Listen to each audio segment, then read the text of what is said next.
फतेहाबाद में भी देर रात नगर परिषद द्वारा लोगों को हाउस टैक्स जमा नहीं कराने को लेकर मैसेज भेजा गया, जिसके बाद सुबह बड़ी संख्या में लोग नगर परिषद कार्यालय पहुंचे। इस दौरान लोगों ने बताया कि लाखों रुपए के बकाया टैक्स का मैसेज भेजा गया, लेकिन उनका टैक्स बकाया नहीं है। लोगों ने बताया कि अधिकारी लोगों को परेशान करने का काम कर रहे हैं। वहीं नगर परिषद के अधिकारियों का यह कहना है कि जिन लोगों ने अपने टैक्स भरा हुआ है, उन्हें परेशान होने की जरूरत नहीं है।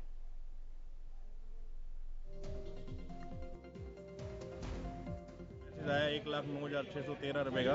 हालांकि मेरा हाउस टैक्स क्लियर है, सिर्फ 20-21 का पेंडिंग है, बाकी मेरा सभी मेरे पे है और उसकी रसीद भी है मेरे पास। और ये बकायदा मैसेज आया 1,09,613 रुपए। इसको लेके अभी आए हुए हैं यहाँ पे ऑफिस में। तो यहाँ आप किन से मिले हो, क्या कह रहे हैं? यहाँ अभी काफी भीड़ हो रखी है, सारी जनता के पास मैसेज आए हुए हैं, सभी परेशान है इसको लेके।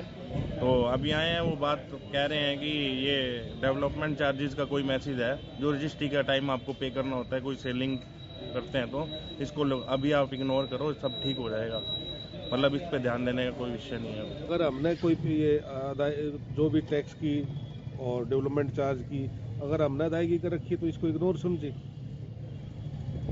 बाकी अगर उसके बाद भी अगर कोई इसमें संशय है तो नगर परिषद में कार्यालय में वो संपर्क करके अपना सॉल्यूशन करवा सकते हैं।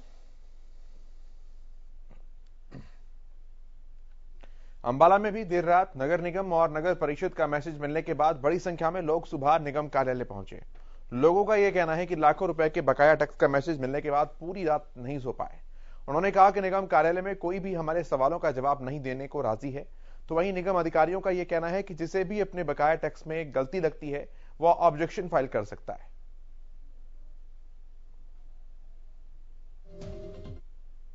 मेरा अचानक रात को मैसेज आया 3,14,846 का, और नगर निगम कोई जवाब नहीं दे रहा है ये किस चीज़ का। 2 साल से मैंने अभी टैक्स नहीं भरा सर, और ये मेरे को तो रात एकदम टेंशन होगी, पता नहीं क्या हुआ होगा ऐसा। मैं यहाँ आया तो कोई भी हैंडल नहीं करा सर, यहाँ ना कोई बता रहा है। रात को 11 बजे मुझे आदित्य रंजन ने आज का टाइम दिया, दोपहर का 2 बजे का।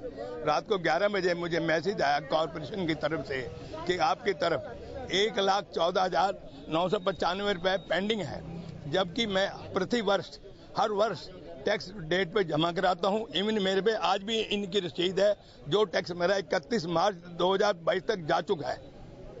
ये अननेसेसरी परेशान करते हैं जी। जो प्रॉपर्टी टैक्सेस वगैरह जो पेंडिंग है उसके लिए मैसेज है। अभी सभी के पास तकरीबन जो भी अम्बाला के लगभग मैक्सिमम 99% लोगों के पास ये मैसेज आए हैं, जो कि लोग परेशान हो गए हैं और रात से वो सो नहीं पा रहे, क्योंकि किसी का 3 लाख रुपए बकाया निकाल दिया, किसी का 4 लाख रुपए बकाया निकाल दिया, और लोग इतने परेशान है कि यहाँ धक्के खा रहे हैं। ये जो प्रॉपर्टी आईडीज उनकी है वो आईडी लिखा हुआ है, और उसके अंदर जो ड्यूज हैं जो लिखे हुए हैं जितने भी हैं, उसमें हाउस टैक्स है, सॉलिड वेस्ट के चार्जेस है, डेवलपमेंट चार्जेस हैं, नक्शे के चार्जेस हैं, और सीवर पानी के भी हैं। अगर वो हमारे पास नहीं है तो अम्बाला में वो नहीं है, तो ये टोटल प्रॉपर्टी के ड्यूज हैं नक्शे से मिला के हाउस टैक्स में। गोहाना नगर निकाय विभाग की तरफ से प्रॉपर्टी टैक्स में छूट देते ही लोगों ने इसका लाभ उठाना भी शुरू कर दिया। पिछले 3 हफ्तों में लोगों ने 15 लाख रुपए का प्रॉपर्टी टैक्स जमा कराया है। ऐसे में अधिकारियों को अब की बार प्रॉपर्टी टैक्स की राशि पहले से ज्यादा आने की उम्मीद है। गोहाना के अंतर्गत शहर में करीब 34,000 प्रॉपर्टी शामिल है। इनमें से हर साल करीब 1,50,00,000 का प्रॉपर्टी टैक्स जमा किया जाता है।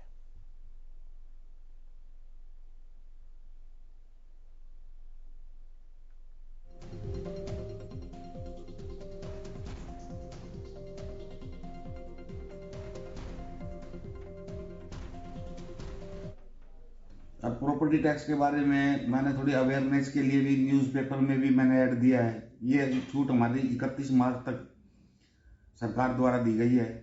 तो मैंने बाकायदा जो ट्रैक्टर है हमारे गार्बेज के डोर टू डोर के जो ट्रैक्टर जा रहे हैं, बाकायदा उनके अंदर मैंने वो पेन ड्राइव लगा के मुनादी भी शुरू करवा रखी है पूरे शहर के अंदर कि भी जो ज़्यादा से ज़्यादा लोग इसका फायदा उठाएं। तो अभी 15 लाख रुपए हमारे पास इस छूट के दौरान आ चुके हैं, और हम लगातार प्रयासरत है कि लोग ज्यादा से ज्यादा इसका फायदा।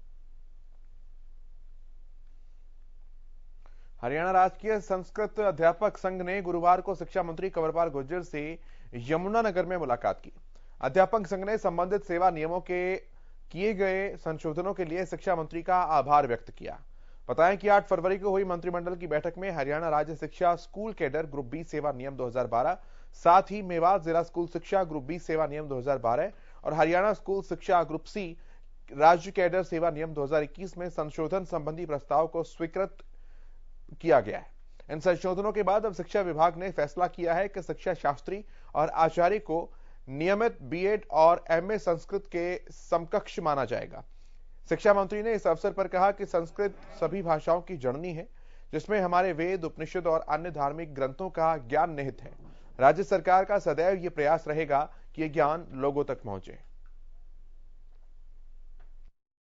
श्रीमान शिक्षा मंत्री कंवर पाल सिंह जी ने जो हरियाणा प्रदेश में एक गौरव का इतिहास रचा, वो अविस्मरणीय है।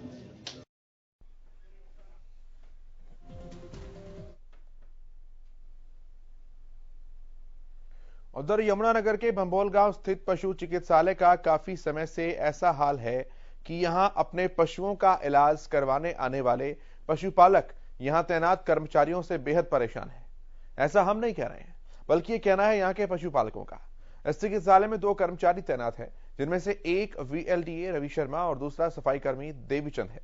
यहां पशुओं का इलाज करवाने आने वाले पशुपालकों का कहना है कि जब भी वो यहां पशुओं का इलाज करवाने पहुंचते हैं, उन्हें यहां कभी भी वीएलडीए नहीं मिलता।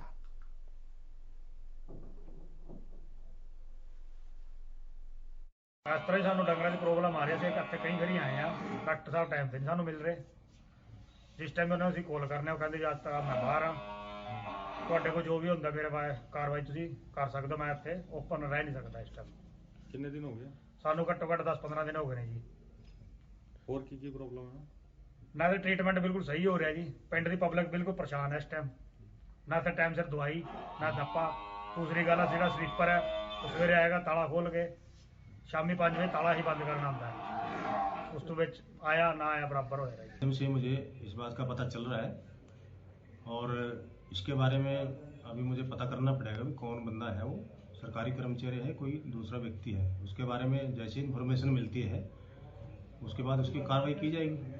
जो भी अनुशासनिक कार्रवाई बनती है या डिसिप्लिनरी एक्शन जो भी होगा उसके खिलाफ लिया जाएगा और जो होगा उसके उच्च अधिकारी को भी लिखा जाएगा। चिट्टे के बढ़ते कारोबार को लेकर फतेहाबाद के SP Surendra Singh Bhauria action mode में नजर आ रहे हैं। उन्होंने नशा माफियाओं के खिलाफ विशेष रणनीति तैयार की है। इसे लेकर उन्होंने गांव में पंचायतें कर लोगों का सहयोग मांगा है और गांव में 51 लोगों की कमेटियां बनाकर रात को ठीकरी पहरा भी दिया। इससे नशा तस्करों पर शिकंजा कसा जा सकेगा।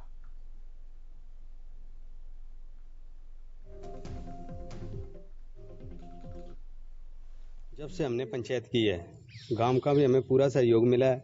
उसके बाद हमारी जो पूरी पंचायत थी वो पुलिस प्रशासन एसपी साहब से मिली थी।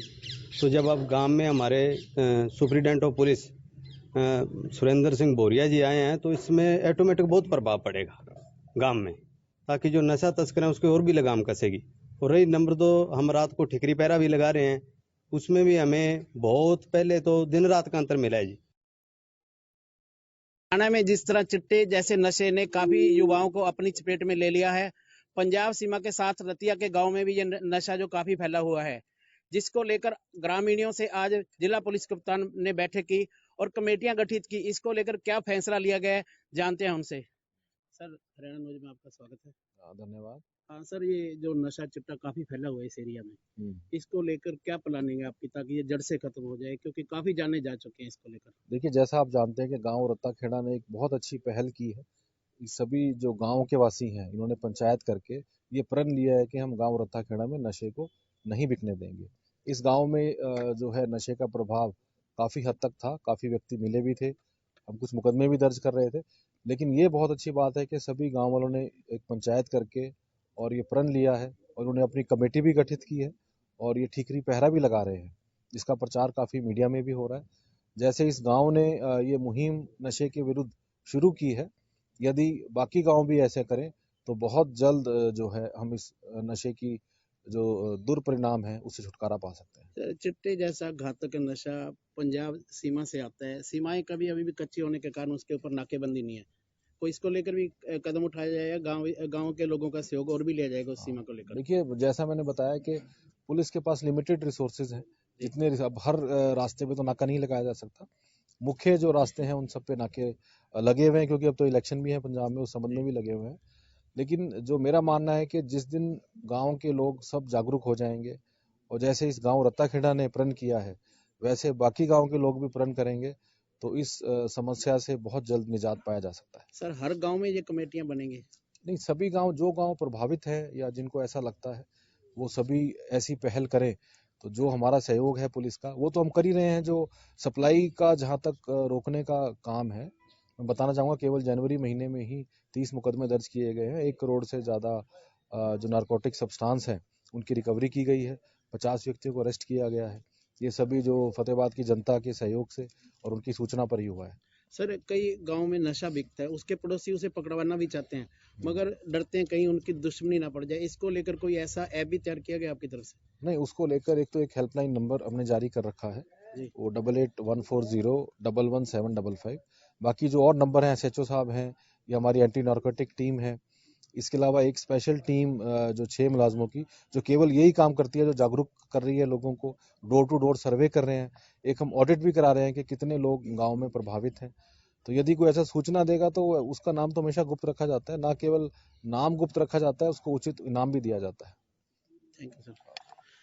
अभी आपने सुना कि जिला पुलिस कप्तान सुरेंद्र भौरिया ने बताया कि नशों पर शिकंजा कसने के लिए वह हर तरह प्रयास करेंगे और ग्रामीण लोगों का पूरा इसमें सहयोग लेंगे। अशोक ग्रोवर, हरियाणा न्यूज, रतिया। सिरसा में अखिल भारतीय अरोड़ा एकता परिवार के शिष्टमंडल ने अध्यक्ष भारत भूषण के नेतृत्व में धर्मशाला बनाने की मांग को लेकर भाजपा नेता गोविंद कांडा को ज्ञापन सौंपा। इस दौरान भारत भूषण ने कहा कि परशुराम चौक पर भूखंड आवंटित होने के बावजूद अभी तक शिलान्यास नहीं हो पाया है। इस पर भाजपा नेता गोविंद कांडा ने कहा कि वो मुख्यमंत्री से आग्रह करेंगे कि मार्च में ही इस भवन का शिलान्यास हो जाए। साथ ही उन्होंने कहा कि अरोड़ावंश चौक, मेहता चौक और शहीद मदनलाल ढींगड़ा चौक के सौंदर्यीकरण के लिए नगर परिषद से 15 से और 5 लाख रुपए के बजट पहले ही अलॉट किए जा चुके हैं।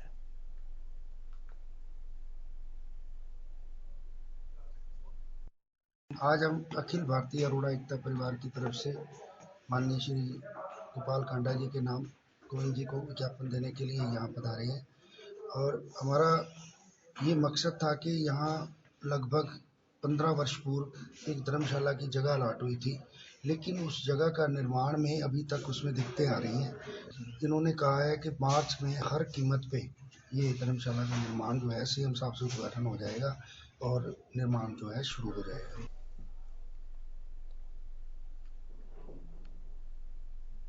सोनीपत में लोगों के घरों में बिजली पहुंचाने वाले कर्मचारी खुद डर के साए में काम कर रहे हैं। जी हां, राइस सब डिवीजन में बिजली कार्यालय की हालत बद से बदतर बनी हुई है। बिजली कार्यालय से हर महीने 43 करोड़ की कमाई होती है, लेकिन यहां काम करने वाले 72 कर्मचारियों की जिंदगी राम भरोसे है, क्योंकि कार्यालय की बिल्डिंग की हालत जर्जर हो चुकी है और कर्मचारियों पर हादसे का खतरा मंडराता रहता है। बिजली विभाग के कर्मचारियों का यह कहना है कि यह बिल्डिंग 1985 में बनी थी, कंडम घोषित इसे किया हुआ है, लेकिन इसके बाद भी नई बिल्डिंग बनाने का काम नहीं किया जा रहा। ऐसे में कार्यालय और कर्मचारियों और उपभोक्ताओं की जिंदगी पर खतरा बना रहता है।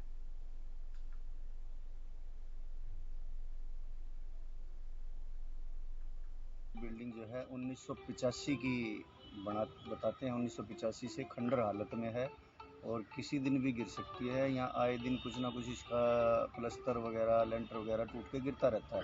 एक दिन तो खुद मैं बच गया।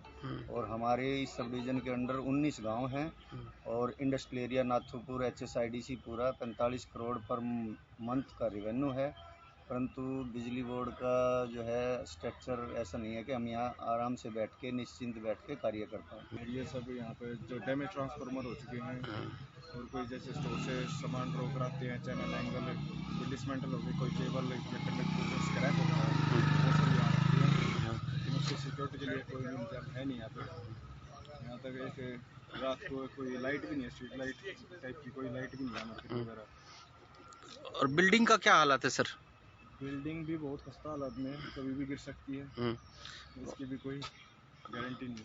मैंने देखा इस बिल्डिंग का बहुत ही ज़्यादा हालात खराब हैं और यहाँ पे ऐसा डर लगा रहता है कि कभी भी ये बिल्डिंग पड़ सकती है और कोई भी हादसा हो सकता है। इस बारे में अधिकारियों को भी शायद इस बारे में रुचि लेनी चाहिए कि इस बिल्डिंग को किसी न किसी तरह बदलवा इसकी रिपेयर करवाई जाए या इसको बदलवाया जाए।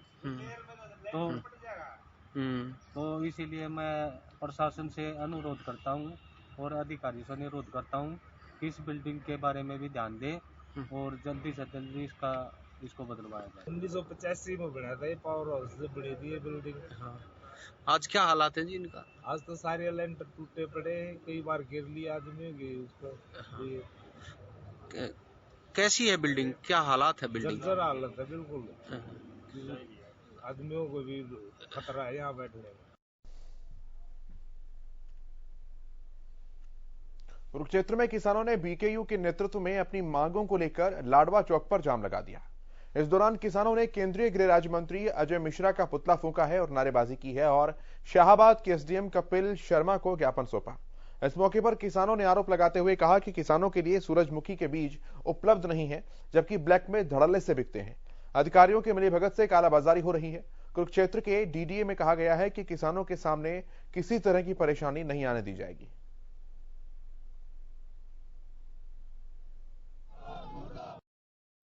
धन बराबर का सीड जल्दी सरकार उपलब्ध करवाए। यदि उपलब्ध नहीं करवाते तो किसानों को कोई ना कोई बड़ा कदम उठाना पड़ेगा और जल्दी कदम उठाएंगे, क्योंकि हमने सरकार को पहले भी ज्ञापन दिया है और आज फिर लास्ट बार हमने ज्ञापन दे दिया है। डीडीए साहब ने मुझे बताया है कि 3 MT के आसपास जो है वो बीज जो है वो आ चुका है हमारे पास और बीज की जो है वो कमी जो है वो नहीं होने दी जाएगी, ऐसा उन्होंने मुझे बताया है। तो इसको भी जो है रिजोल्व कर लिया जाए। कुरुक्षेत्र के शाहबाद में एक घर से 24 लाख रुपए नकदी और जेवरात चोरी के मामले में पुलिस ने 3 आरोपियों को काबू किया है। पुलिस अधीक्षक डॉक्टर अंशु सिंगला ने बताया कि आरोपियों को कोर्ट में पेश कर 3 दिन के पुलिस रिमांड पर लिया गया। साथ ही उन्होंने बताया कि आरोपियों के पास से 10 लाख रुपए की नकदी, करीब 6.5 तोला सोना और 3 LED बरामद की गई हैं, जिनकी कुल कीमत करीब 15 लाख रुपए है। मामले का मुख्य आरोपी अभी फरार है।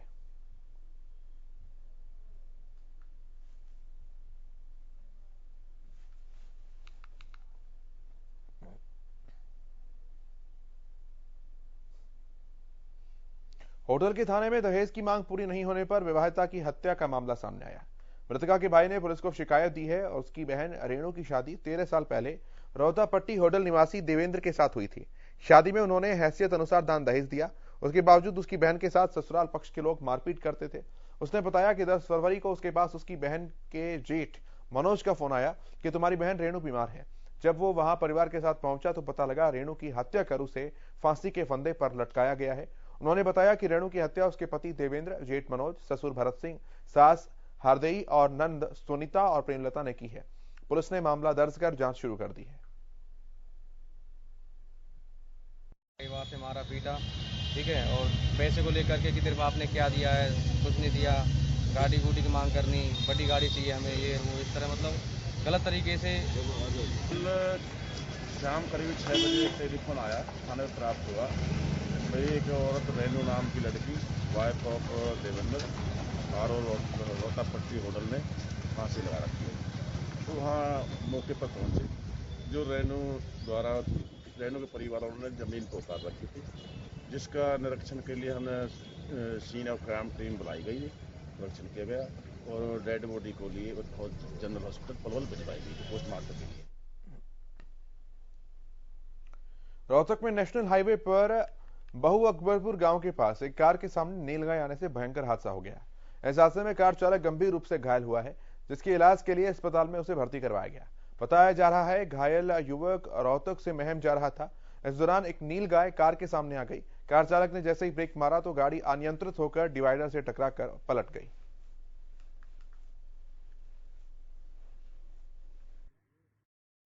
ये रोड आ गया जी इसका गाड़ी का आगे और वो भाई छड़ रहे और उसने बचाने की पूरी कोशिश करी उसको, और उसके बचाने का चक्कर में जी पलटा खाएगी गाड़ी डिवाइडर वाला।